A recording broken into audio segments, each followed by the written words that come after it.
Rock Morning Show, it's the State of the Week address with the President of these United States of America, Donald J. Trump. Hi, Hotline, good morning.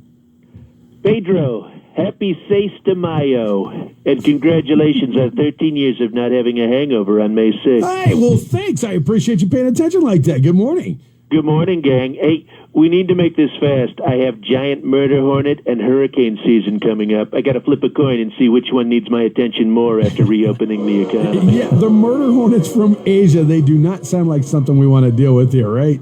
Yet another potentially huge problem the previous administration did nothing about. Oh, my God. Hey, I don't know if you knew this, but remember Andrew Yang, one of the 42 Democrats who ran for president? I just found out that Asian murder hornet was Yang's college fraternity nickname. Oh, well, that's nice. So what does the government know so far about these things? Well, the experts at the National Institute of Sciencey Things, or NIST, tells me that giant murder hornets are much worse than a Sharknado. But don't worry, because we will have it under control. In fact, we're folding the coronavirus task force and transitioning Pence to lead the murder hornet task force. Oh, excellent choice, sir. I have my beekeeper suit at the ready. Always prepared, Mike. I don't have to wear a mask, do I, sir? No, remember, you don't like masks. Oh, that's right. Now, our scientists tell me that the murder hornets sometimes try to make their murders look like accidents. But we're not going to fall for it. We're very smart. Well, is there anything else you can tell us about them? Come on. Well, what we know so far is that the hornets have large orange heads with yellow fuzz on top. They could be nasty when they're threatened, so they're obviously extremely intelligent. They have rugged good looks. They're great with the lady hornets, and they're well endowed with a huge stinger.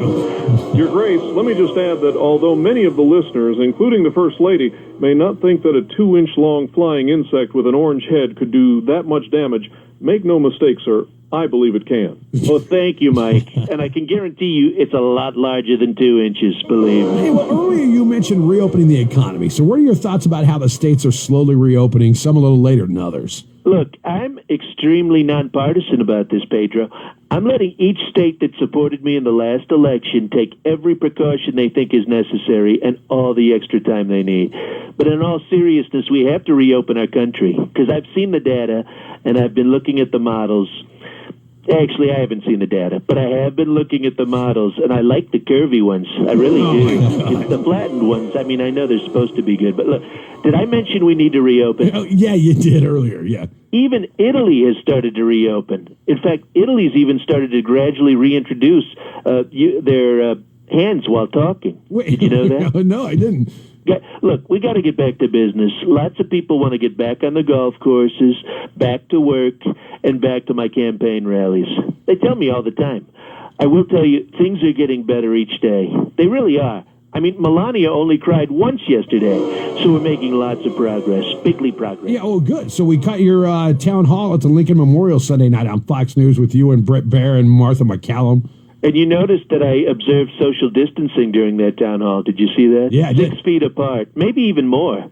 No, really, I've never had a conversation with a hot blonde that far away before, believe me. Yeah, you said that you've been treated more unfairly than Abraham Lincoln. Is that right? Oh, absolutely. He didn't have to deal with CNN, Nancy Pelosi, the coronavirus. I mean, seriously, if Lincoln could see how horrible I'm treated, he would roll over in his grave. That I can tell you.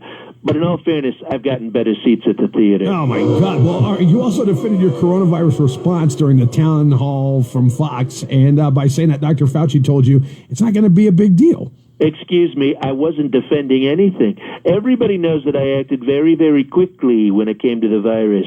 I mean, frankly, if it wasn't for me, we would have been in a lot more trouble from the bat-eating Wu-Tang Clan people that started all this, okay?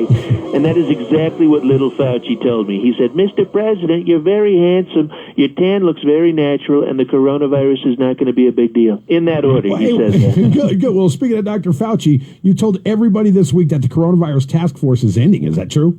Look, we all know nobody wants to hear what boring government officials think. And that goes for Dr. Teeny Tiny Tony and Scarf Lady and Mike Pence.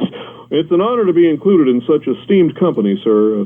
What were you talking about? Nothing, Mike. Yeah, well, you scaled back on your press briefings last week, but it seems like they're backed by popular demand and they're going to continue more frequently, huh? Why not? Our ratings have never been higher. People love them. They love them. And yeah, expect more briefings, especially because I have a brand new press secretary now, Miss Kaylee McEnany. You want to talk about some West Wing eye candy? Wow. Yeah, that Kayla McEnany, your fourth press secretary. She's pretty sharp.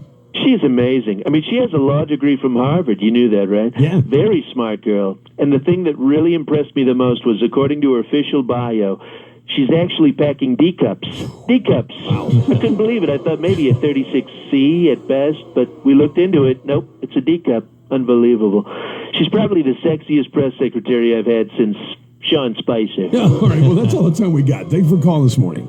Stay huge, Pedro. Oh, and Skyler, I wanted you to know I'm working on a big executive order declaring that quarantine calories do not count. Oh, good. Oh, great. You're welcome.